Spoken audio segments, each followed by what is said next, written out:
share a lot of information with you. Unfortunately, our board chair, Ron Henry's, had a death in the family, and he is in Garner with his wife's family tonight, so I will be trying to fill in for Ron. I'd like to also welcome Dr. Bonnie Smith, who is the new principal at Valle Crucis this year. We're thrilled to have her. And I also want to introduce our board members. On the end over here, we have Steve Combs, Dr. Gary Childress, and Jay Finley. And I think at this time, we will call our Watauga County Board of Education meeting to order. I think I did that a little bit. I blame that on Ron. He usually does this. So I'll call us to order for the September 3rd, 2019 board meeting. Thank you. All right, test. Everybody got me? All right, good. Well, thank you all for hosting us, the two boards out of Valle Crucis School. This is a really exciting time for this area. I think the last elementary school built in Watauga County was 24 years ago, Cove Creek. So it's an exciting time, and we're really looking forward to starting the process off tonight with all-inclusive process between the boards and the community out here at Valle Crucis. So with that said, I will officially call the Watauga County Commissioner Board of Commissioners meeting to order and introduce, I'll just hand the microphone down. We'll introduce ourselves to the Valle Crucis alum. I'm the only Valle Crucis alum, that's what he's laughing at, but I love it here and I was raised here. I'm Perry Yates and I'm Watauga County Commissioner. I'm Billy Kennedy and I've only been here 39 years. John Welch, I was born and raised here, but it was 40 years ago. Charlie Wallen, and I've been here 30 years. Larry Turnbow, and I've been here 21 years. All right, with that being said, we'll go ahead and turn it over to Dr. Elliott. And we also thank our board clerks who do all the legwork for both boards, and our county manager, Darren Young.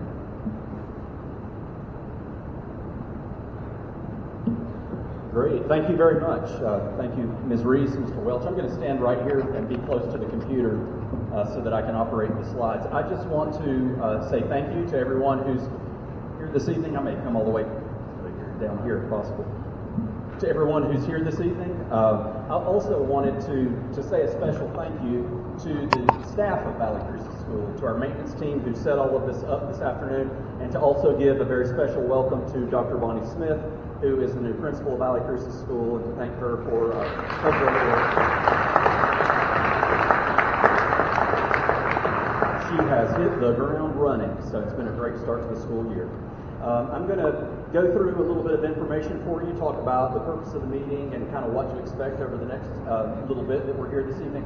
But before that, I want to say very sincerely thank you to everyone who is here tonight for whatever motivation brought you here, interest or concern or your opinions or not. The fact that you came out on a Tuesday evening to think about and to hear about the future of our school means that you care about our school, you care about our community, and you're invested in the success of the school. And I'm just deeply grateful to each and every one of you for that. So thank you. I see some students in the audience, and I just want to say a very special welcome to our students and to let you know that this is what a community does. This is a community conversation about our schools, about the future of our community, and this is what happens in a civil democratic society when we can get together and talk. So students, we're here and mostly here for you, but we're glad, and parents, thank you for bringing them. I want to just go over the agenda for the meeting. We have had our introductions. I'm going to kind of go over a little bit of the history of how we got to this place. And I'm probably not going to share any information that most of you don't already know, so I'm going to go through it kind of quickly. And then I've asked, or we have asked the county and the Board of Education's architect, Mr. Chad Robertson, with the firm of Clark Nexon, who is here with us this evening. Mr. Robertson is going to go over some of the due diligence work and sort of the decision making that the Board of Education and the Board of Commissioners has gone through to get us to this point. Then we will have really what is the purpose of the meeting tonight, and that is public comment. And I would encourage you, if you would like to speak to the commissioners and to the Board of Education, that you sign up and please participate in public comment. We have sign-up sheets over there at the table. Ms. Six is manning the sign-up booth for us. If you haven't already signed up, but you feel so moved to do so during the meeting, don't worry. Please go sign up, and the boards will let you speak. And then Mr. Welch will go over the board's guidelines for public comment. Then at the end of the meeting, the board members, if you would like to, may have a comment, plan to have some comments. And then we will all be here at the conclusion of the meeting and glad to answer questions or have one-on-one conversation with anyone who would like to have it. Okay, so again, thank you all for being here. I'm sorry also for the slides and the text. I don't expect anyone to be able to read that, but here's a flyer that we have just to kind of go over some of the issues. And I don't have my glasses on, but I can see well enough that, pardon me, I failed to introduce someone who probably doesn't want to be introduced. Our representative, Mr. Ray Russell, is here with us this evening. Thank you for being with us. Thank you for your perseverance in Raleigh. Very much. We're glad that you're here.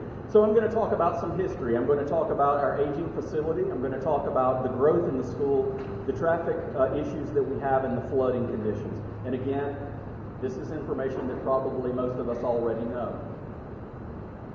So we began with considerations of a new school, actually, and Mr. Robertson will speak to this, after having a facilities study conducted back in 2017, that went and looked at all of our school facilities, all of our K-8 facilities, to come up with a 10-year facility plan for the renovation or upgrade of our schools.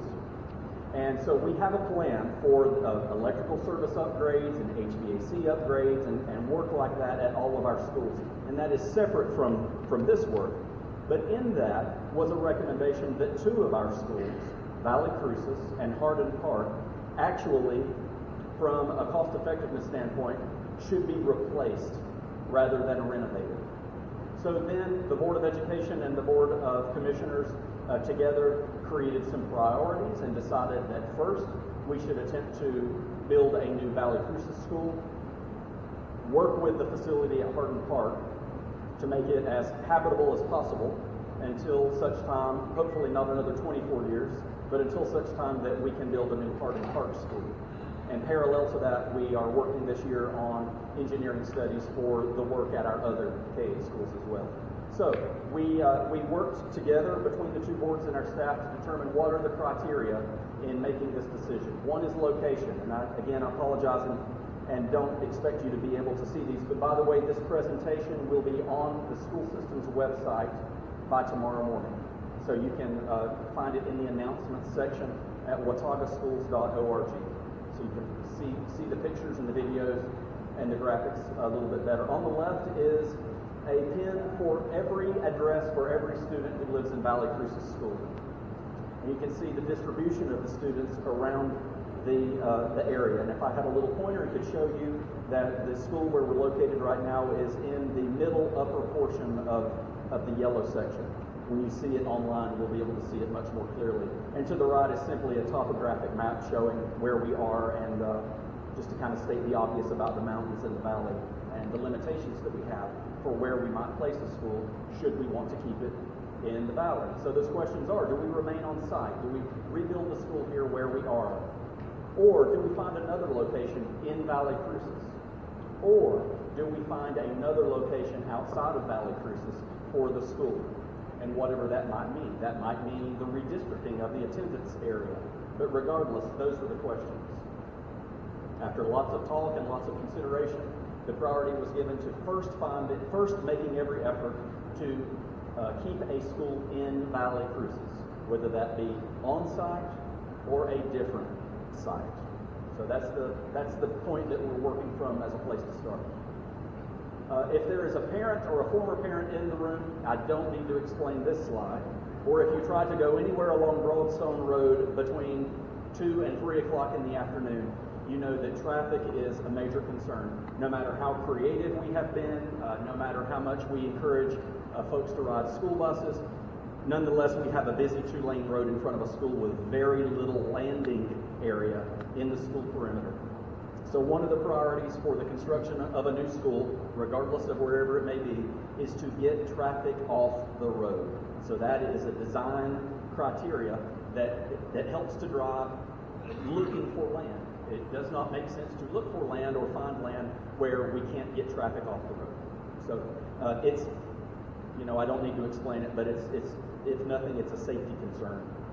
As we've had several occasions where we've needed emergency services or law enforcement to be able to go to and from the school or in front of the school during dismissal and drop-off, it has to be fixed. I probably also don't need to say much about the flooding of the issue. Someone I was just speaking to a few moments ago said that the original school flooded from the day it was built in 1935. I heard how long people have been here, but I have not been here that long, not since 1935. But we know that I looked at work orders from our maintenance system, and I counted 17 instances in the last 15 years where the maintenance staff had to come down to the school to address some issue of flooding. What's interesting is that we've had 9 of those in the last 7 years, and some significant ones just in the last year. Parents and staff in the school are very familiar with what happens when we have flooding conditions in the school, the movement of the students around the school, the remediation, mold remediation, rebuilding that occurs on, unfortunately, a regular basis. Last year alone, we spent $25,000 in repair and remediation of 3 classrooms. I don't want to get into the question of climate science, but just it seems to be observed that the flooding seems to be getting worse and more frequent. The issue that I would mention here that is germane to the decision making of the boards and staff is the flooding conditions specifically from Dutch Creek, which runs along the side of the property, under the road, along the side, around the back, before it joins into the Watauga River. So that is a huge consideration for us, is where we locate the school and what considerations we give to what occurs at Dutch Creek. Those of you who have lived in the valley for a long time have seen how the conditions in Dutch Creek have changed from far beyond the conference center all the way down to the river and how it impacts the school property. So those 2 of our considerations. I just have some photos for you here. You've seen flooding like this before, but this is a picture that I took back in June as I was standing here in the bottom right in the parking lot. And over here I was to the side of the annex looking back over the creek, over the parking lot. Here are photos that I took from back here in the back part of the school. This is the part that floods first. You can see in the bottom right hand the back of the school and the playground and the water that comes right up to the back door of the school. Here you can see the entryway that most of us came in through this evening, and the water that flows into the basement of what used to be the cafeteria of the original school. And we've done extensive remediation under the foundation of the old building to remove materials that, anything but solid stone and steel materials that could grow mold and other things. Even despite our best efforts at sandbagging and some other efforts to keep water coming into the building, here you can see in the top left water coming into the back. These are the doors back here, and around, this is to the left and to the back of the bus parking lot. These are some aerial photos that I borrowed from someone who took these photos. I don't know that he knew that we were having this discussion at the time, but you can see in the middle left the overflow of Dutch Creek and then it passing through the bridge, and you can see the path that Dutch Creek wants to take during these conditions, which is through the school, around the back of the school as it goes back in towards the river. Another view with the Valley Landing property below the school, Dutch Creek, and then the property that Mr. Robertson will talk about in a few moments that's been referred to as the Hodges property, the little green patch of property there near the top of the screen. And if you don't mind, just because I think they're pretty interesting to see, I'm going to show you 2 very short aerial videos that relate to the still photos I just showed. Here you can see where Dutch Creek is flowing across the school property. Then we'll pan over to the park and the properties that adjoin.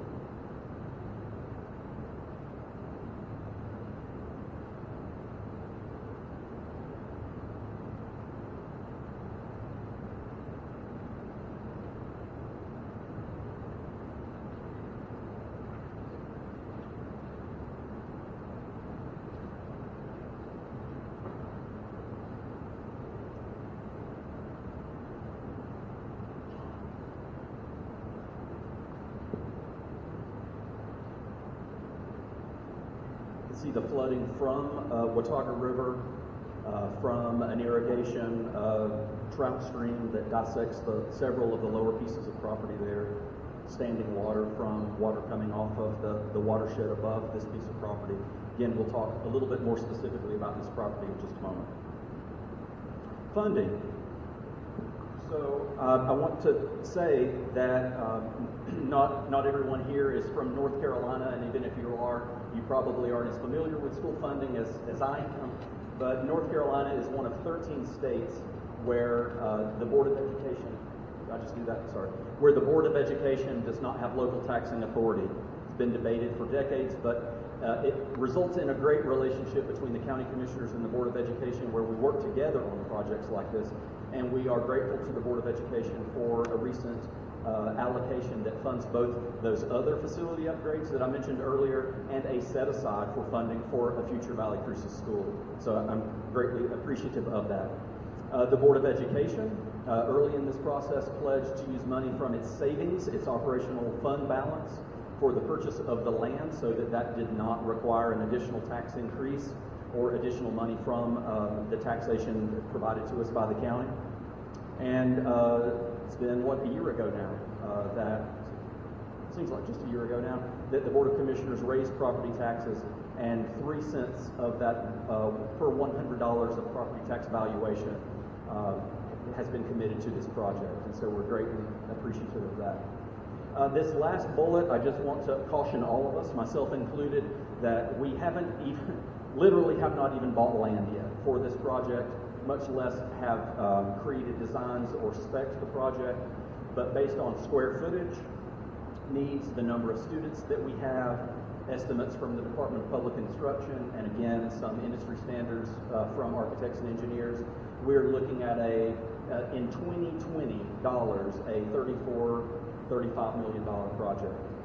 And certainly we want to build a school with the lowest price possible, but that is right now the target that we're working in. I urge caution with that because whenever we start out to do anything, when we set a dollar figure in our minds, sometimes that becomes the constant rather than the variable, but that will be a matter of work between the Board of Education and the commissioners to set an exact budget for the school. As of today, we have 387 students in our school. A year and a half ago, it was as high as 400 when we had 40 new students enroll in the school, largely from Beach Mountain. But I would say that our enrollment in this school is steadily increasing. Why do I keep doing that? There we go. So we're looking just for modeling purposes, but what size of school do we need? It's recommended that if we have approaching 400 students in the school, that we build a school with a capacity for 450 students. That would be a school of about 75,000 square feet.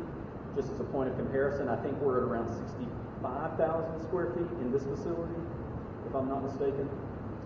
And that it is recommended that when we build a school, that we build it for 450 students, but that we build core spaces that could accommodate up to 600. Core spaces are like the gym that we're in now, the size of the corridors and hallways, the size of the cafeteria, the size of the media center, so that if in the future we should ever choose to add capacity there or more students, we don't have to add more gym space or more cafeteria space, things like that, if that makes sense.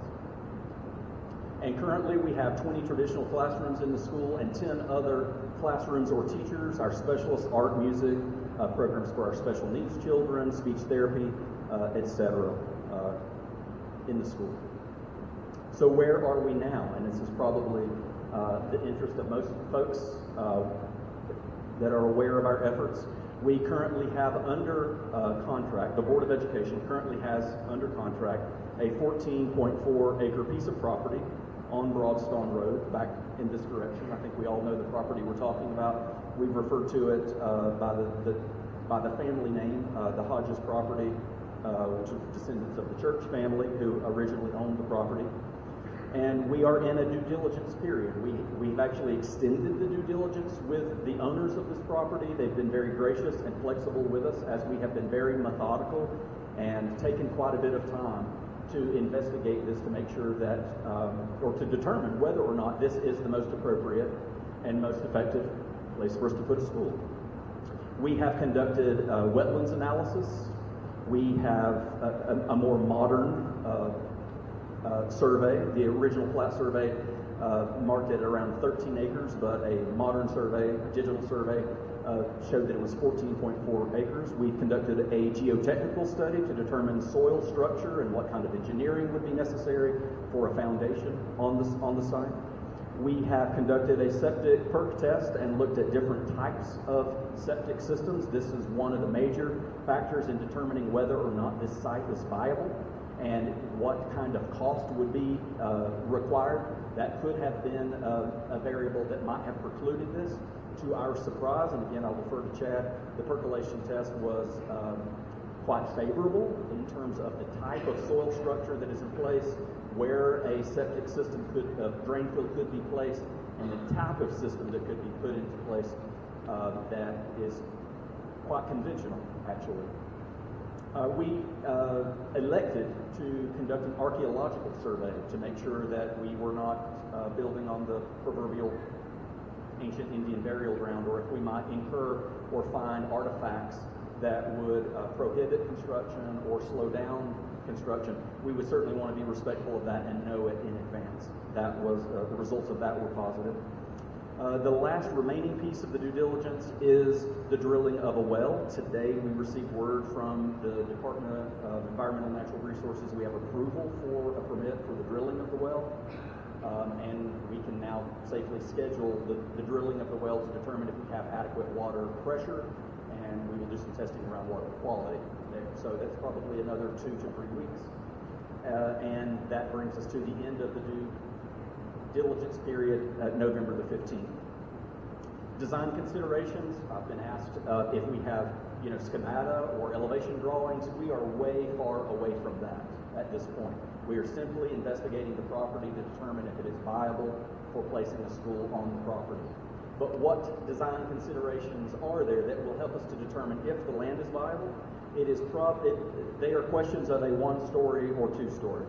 That gets into issues of stormwater runoff, or foundation costs, or coverage of what would otherwise be permeable soil, considerations like that. The location of the school on the property. Where would you cut? Where would you fill? Where did the geotechnical results or study tell us was most viable?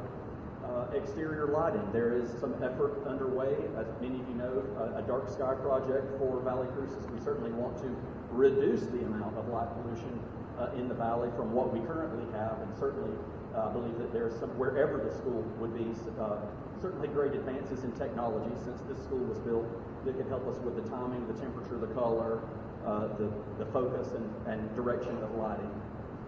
The style, materials, and colors, we have no intention of building what might be described as a large institutional structure. We would hope to build a school that would look and feel consistent with the character and nature of the community. I can't guarantee that it will look like a barn, but I would hope that it would look like a school that one might expect to see in Valle Crucis rather than a school with about 9 different additions on it. Certainly, as I mentioned earlier, entrance and traffic management, stormwater management is a huge concern for us, and of course, community partnerships. And I appreciate those folks who have reached out to us and offered partnerships with us around questions like access to the river, ensuring water quality of the river, avoiding or trying to minimize flooding, not just on either piece of property, but throughout the community, opportunities for educational programming, collaboration with the park and other things. We want to be, as we hope that we are now, the best possible partner we can be in this community.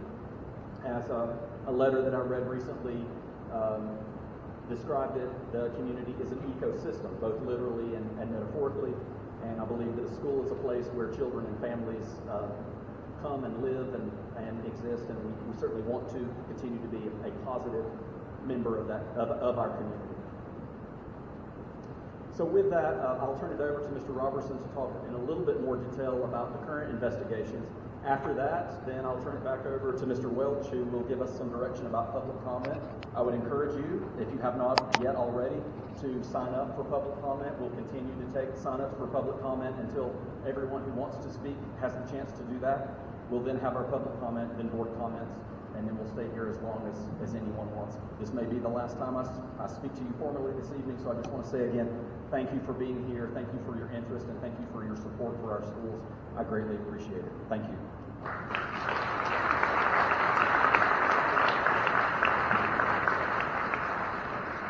Very quickly, while Chad's getting ready, please make sure if you're signing up to speak to write legibly so that I can read your name, please. All right? Or else I'm handing it to Brenda and she can try. So please write legibly. Thank you.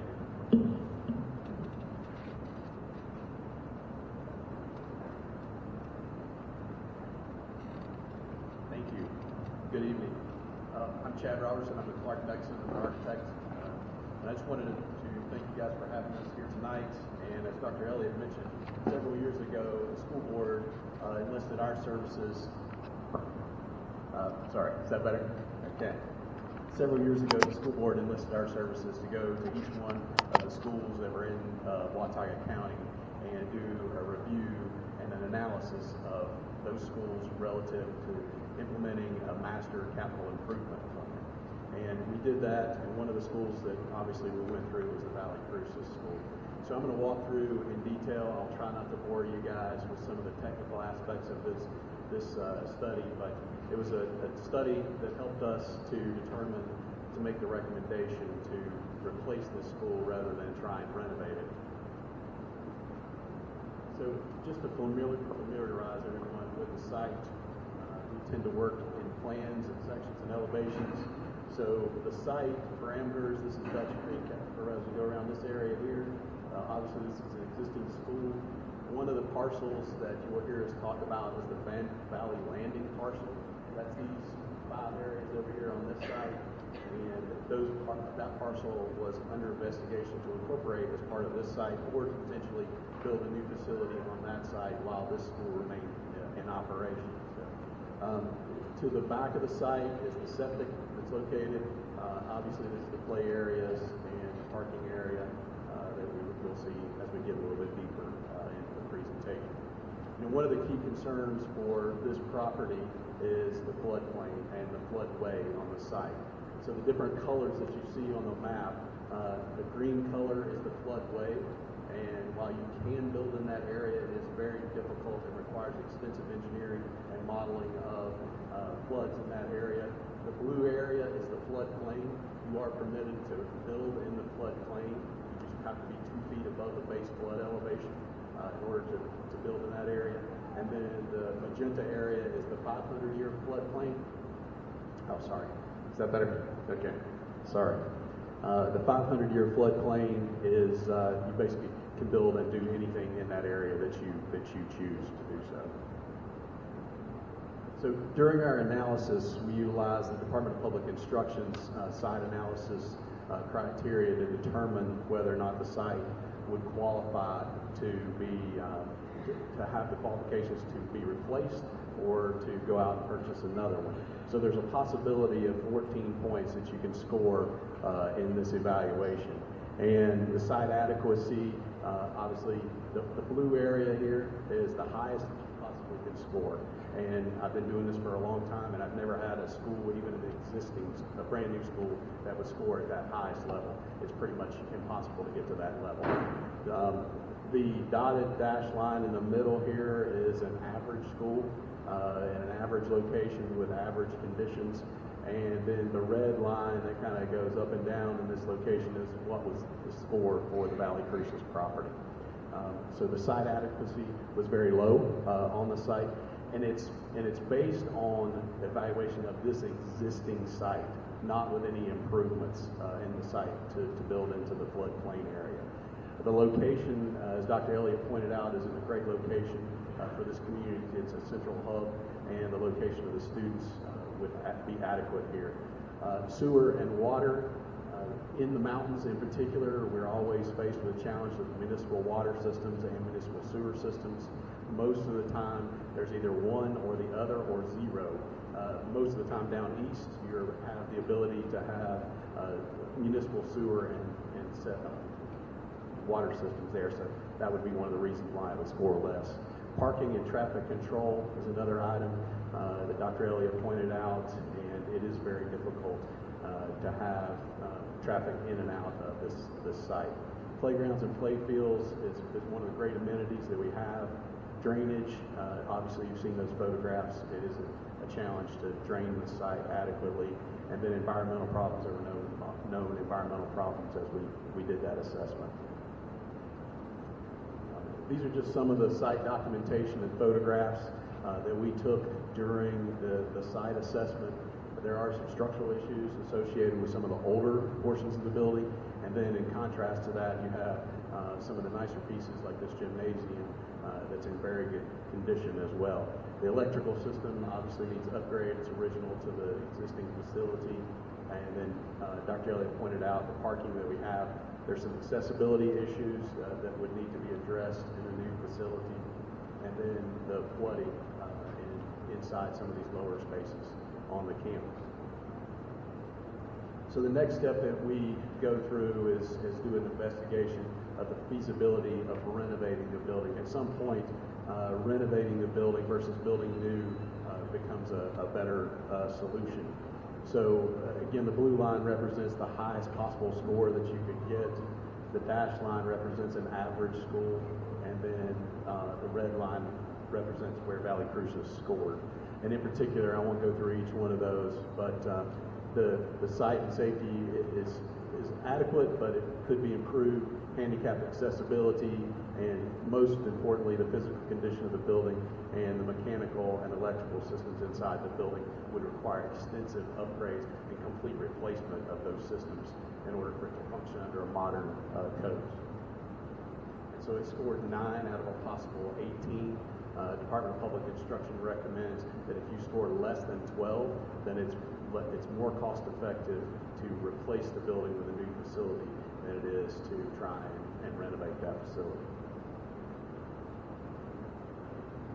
So part of our due diligence, as Dr. Elliott pointed out, we are at a very high level. So if you imagine we're flying at about 10,000 feet right now during this due diligence process.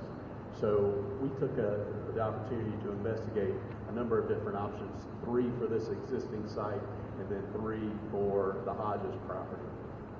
So the first option that we investigated was placing a 1-story building on the Valley Landing property and then kind of wrapping it around the existing facility. This dashed line that you see right here is the existing facility, but with the concept of the existing facility remaining in place and fully operational while the construction was happening in this opportunity. So once the new facility would be built, the old facility would be torn down, and parking would occur, bus loops would be added to improve this facility. A new well would have to be drilled. The existing septic field could potentially be reused, or a new facility would have to be implemented, but it would basically be at the very rear of the site. This would be in the floodplain, and so we would elevate the building to 2 feet above that base flood elevation in order to meet that design requirements. Some of the other challenges we discussed are the stormwater mitigation. This is a high-quality trout stream county, and we have high-quality trout streams adjacent to these properties. In both instances, that stormwater would have to be mitigated, so that the first inch of rain that happens would have to be mitigated and taken care of during those storm events. The second option that we investigated was putting a 2-story building on the Valley Landing site and leaving the existing facility in place. There were some pros and cons associated with each one of those options. Obviously, this one doesn't wrap all the way around the existing building. It would allow, from a construction standpoint, to segregate the 2-story building from the existing school for additional safety requirements. And then the last option that we investigated was tearing down the existing facility and placing a 2-story facility basically on top of where this existing facility would be. Obviously, we can't do the work while students are in place, so the school would have to shut down during that period of construction while the new facility was being built. And again, there were pros and cons of each one of these options. We were investigating which one was the most cost-effective solution and which one provided the most safety for the children. So in contrast to this site, we investigated the Hodges property, and the